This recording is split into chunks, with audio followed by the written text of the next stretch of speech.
Chapter 21 of The Secret Garden. Recording by Karen Savage. The Secret Garden by Eliza Hodgson Burnett. Chapter 21. Ben Weatherstaff. One of the strange things about living in the world is that it is only now and then one is quite sure one is going to live forever and ever and ever.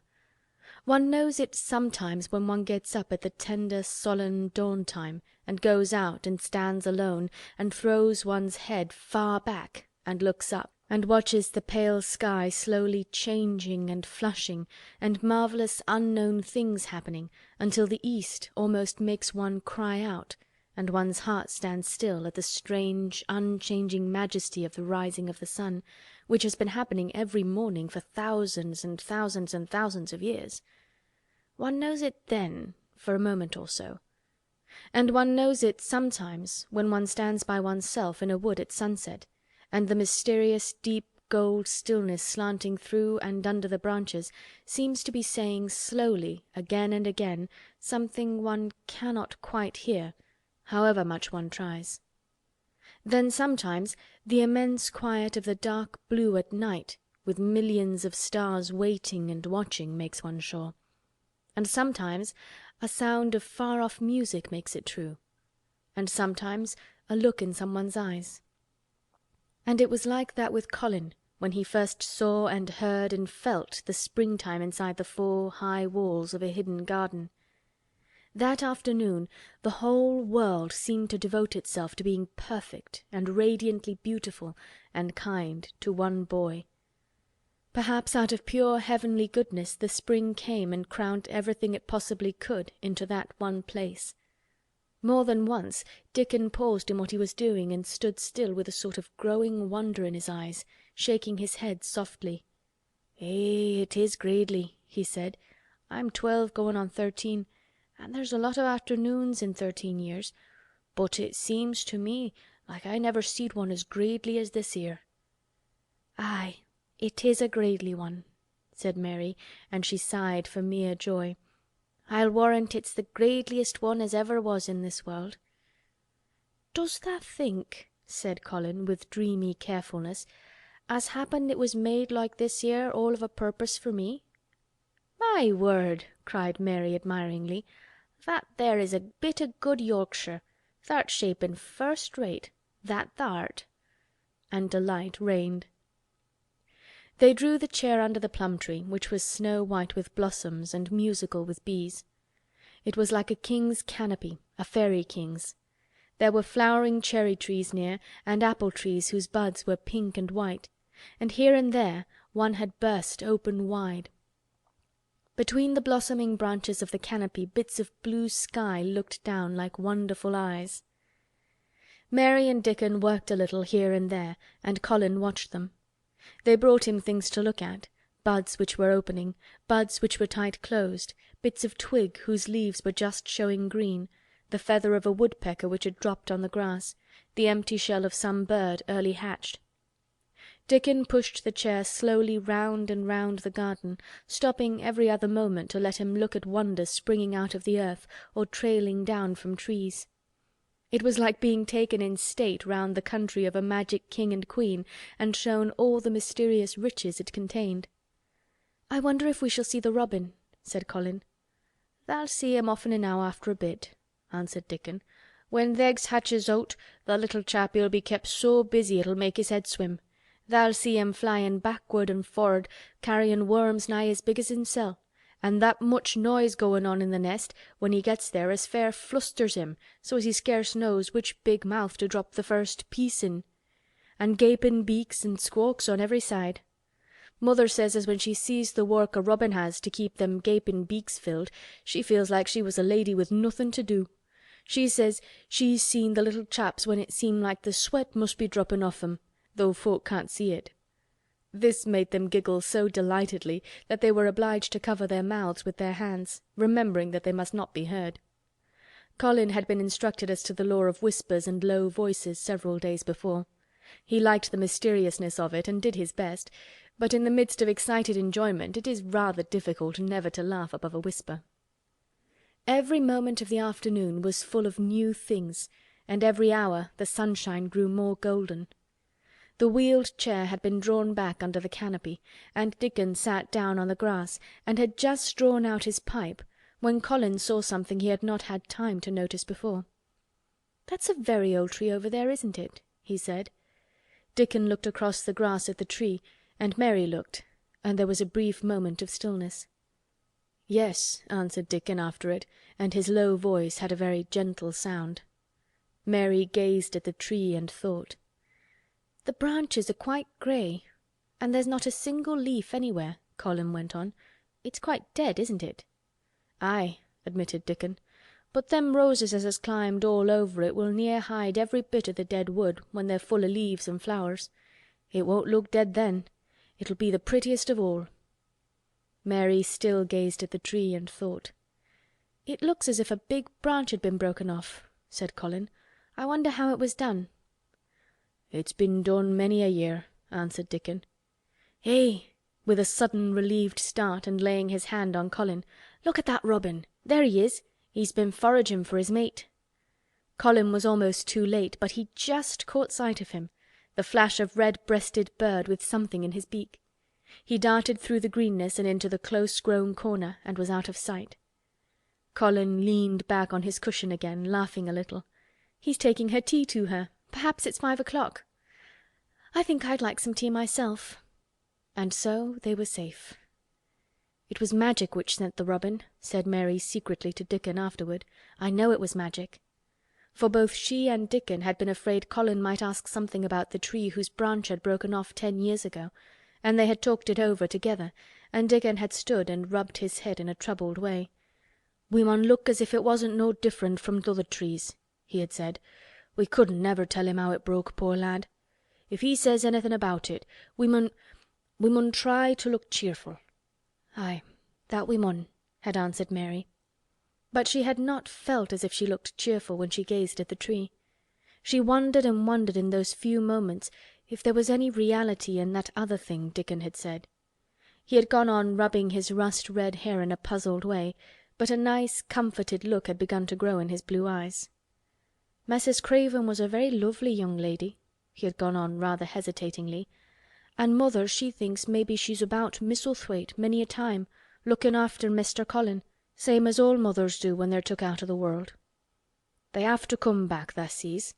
Happen she's been in the garden, and happen it was her set us to work and told us to bring him here."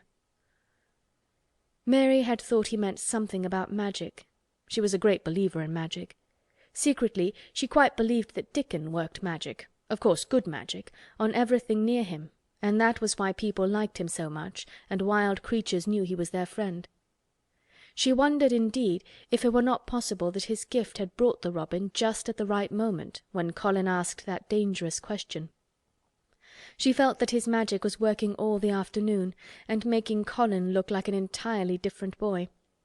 It did not seem possible that he could be the crazy creature who had screamed and beaten and bitten his pillow.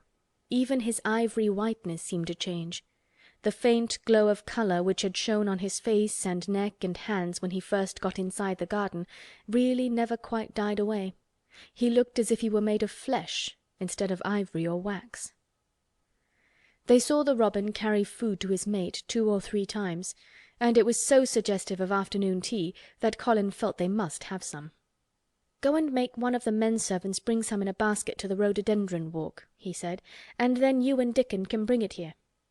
It was an agreeable idea, easily carried out, and when the white cloth was spread upon the grass, with hot tea and buttered toast and crumpets, a delightfully hungry meal was eaten, and several birds on domestic errands paused to inquire what was going on, and were led into investigating crumbs with great activity. Nut and Shell whisked up trees with pieces of cake, and Soot took the entire half of a buttered crumpet into a corner and pecked at and examined and turned it over and made hoarse remarks about it until he decided to swallow it all joyfully in one gulp. The afternoon was dragging towards its mellow hour. The sun was deepening the gold of its lances. The bees were going home, and the birds were flying past less often. Dickon and Mary were sitting on the grass. The tea-basket was repacked, ready to be taken back to the house, and Colin was lying against his cushions, with his heavy locks pushed back from his forehead, and his face looking quite a natural colour. "I don't want this afternoon to go," he said, "but I shall come back tomorrow, and the day after, and the day after, and the day after." "You'll get plenty of fresh air, won't you?" said Mary. "I'm going to get nothing else," he answered. "I've seen the spring now, and I'm going to see the summer. I'm going to see everything grow here. I'm going to grow here myself." "That tha will," said Dickon. "I shall have thee walkin' about here diggin' same as other folk afore long." Colin flushed tremendously. "Walk?" he said. "Dig? Shall I?" Dickon's glance at him was delicately cautious. Neither he nor Mary had ever asked if anything was the matter with his legs. "For sure tha will," he said stoutly. "Tha's got legs of thy own, same as other folks." Mary was rather frightened until she heard Colin's answer. "Nothing really ails them," he said, "but they're so thin and weak. They shake so that I'm afraid to try to stand on them." Both Mary and Dickon drew a relieved breath. "When tha stops bein' afraid tha'lt stand on 'em," Dickon said with renewed cheer. "An' tha'lt stop bein' afraid in a bit." "I shall," said Colin, and he lay still as if he were wondering about things. They were really very quiet for a little while. The sun was dropping lower. It was that hour when everything stills itself, and they really had had a busy and exciting afternoon. Colin looked as if he were resting luxuriously. Even the creatures had ceased moving about and had drawn together and were resting near them. Soot had perched on a low branch and drawn up one leg and dropped the grey film drowsily over his eyes. Mary privately thought he looked as if he might snore in a minute.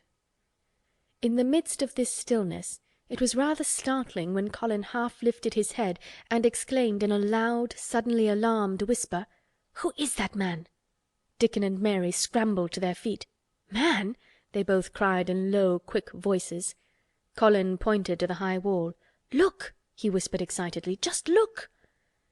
Mary and Dickon wheeled about and looked.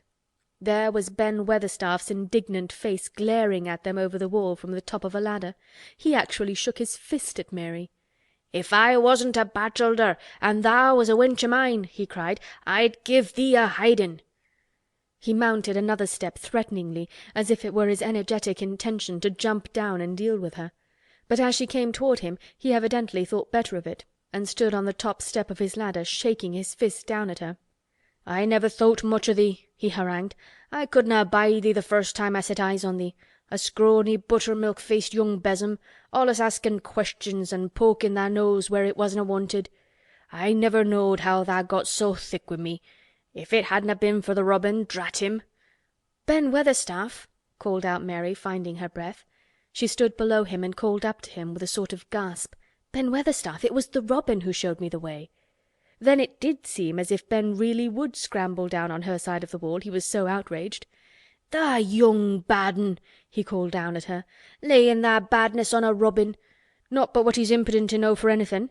Him showin' thee the way! Him! Eh, tha young nowt!" She could see his next words burst out because he was overpowered by curiosity. "However i' the world did tha get in?" "It was the robin who showed me the way," she protested obstinately. "He didn't know he was doing it, but he did. And I can't tell you from here while you're shaking your fist at me." He stopped shaking his fist very suddenly at that very moment, and his jaw actually dropped as he stared over her head at something he saw coming over the grass toward him. At the first sound of his torrent of words, Colin had been so surprised that he had only sat up and listened as if he were spellbound. But in the midst of it he had recovered himself and beckoned imperiously to Dickon. "Wheel me over there," he commanded. "Wheel me quite close and stop right in front of him." And this, if you please, this is what Ben Weatherstaff beheld and which made his jaw drop. A wheeled chair with luxurious cushions and robes which came toward him looking rather like some sort of state coach because a young Rajah leaned back in it with royal command in his great black-rimmed eyes, and a thin white hand extended haughtily toward him. And it stopped right under Ben Weatherstaff's nose. It was really no wonder his mouth dropped open. "Do you know who I am?" demanded the Rajah. How Ben Weatherstaff stared! His red old eyes fixed themselves on what was before him as if he were seeing a ghost. He gazed and gulped a lump down his throat, and did not say a word. "Do you know who I am?" demanded Colin still more imperiously. "Answer!" Ben Weatherstaff put his gnarled hand up and passed it over his eyes and over his forehead, and then he did answer, in a queer, shaky voice. "Who thou art?" he said. "Aye, that I do, with thy mother's eyes staring at me out o' thy face. Lord knows how thou come here, but thou'rt the poor cripple." Colin forgot that he had ever had a back. His face flushed scarlet and he sat bolt upright. "I'm not a cripple!" he cried out furiously. "I'm not!" "He's not!" cried Mary, almost shouting up the wall in her fierce indignation. "He's not got a lump as big as a pin. I looked and there was none there, not one." Ben Weatherstaff passed his hand over his forehead again and gazed as if he could never gaze enough. His hand shook, and his mouth shook, and his voice shook. He was an ignorant old man, and a tactless old man, and he could only remember the things he had heard. "Tha hasn't got a crooked back?" he said hoarsely. "No!" shouted Colin. "Tha hasn't got crooked legs?" quavered Ben more hoarsely still. It was too much. The strength which Colin usually threw into his tantrums rushed through him now in a new way. Never yet had he been accused of crooked legs, even in whispers, and the perfectly simple belief in their existence which was revealed by Ben Weatherstaff's voice was more than Rajah, flesh and blood, could endure. His anger and insulted pride made him forget everything but this one moment, and filled him with a power he had never known before, an almost unnatural strength. "Come here!" he shouted to Dickon, and he actually began to tear the coverings off his lower limbs and disentangle himself. "Come here! Come here this minute!" Dickon was by his side in a second. Mary caught her breath in a short gasp and felt herself turn pale. "He can do it! He can do it! He can do it! He can!" she gabbled over to herself under her breath as fast as ever she could. There was a brief fierce scramble, the rugs were tossed on the ground, Dickon held Colin's arm, the thin legs were out, the thin feet were on the grass. Colin was standing upright, as straight as an arrow and looking strangely tall, his head thrown back and his strange eyes flashing lightning. "Look at me!" he flung up at Ben Weatherstaff. "Just look at me, you! Just look at me!" "He's as straight as I am," cried Dickon. "He's as straight as any lad in Yorkshire." What Ben Weatherstaff did Mary thought queer beyond measure. He choked and gulped, and suddenly tears ran down his weather-wrinkled cheeks as he struck his old hands together. "Eh," he burst forth, "the lies folk tells. Thou'rt as thin as a lath and as white as a wraith, but there's not a knob on thee. I'll make a mon yet. God bless thee." Dickon held Colin's arm strongly, but the boy had not begun to falter. He stood straighter and straighter and looked Ben Weatherstaff in the face. "I'm your master," he said, "when my father is away, and you are to obey me. This is my garden. Don't dare to say a word about it.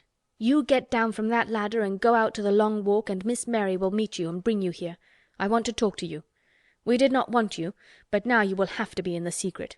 Be quick." Ben Weatherstaff's crabbed old face was still wet with that one queer rush of tears. It seemed as if he could not take his eyes from thin, straight Colin standing on his feet with his head thrown back. "Eh, lad," he almost whispered. "Eh, my lad." And then, remembering himself, he suddenly touched his hat, gardener fashion, and said, "Yes, sir. Yes, sir," and obediently disappeared as he descended the ladder. Chapter 21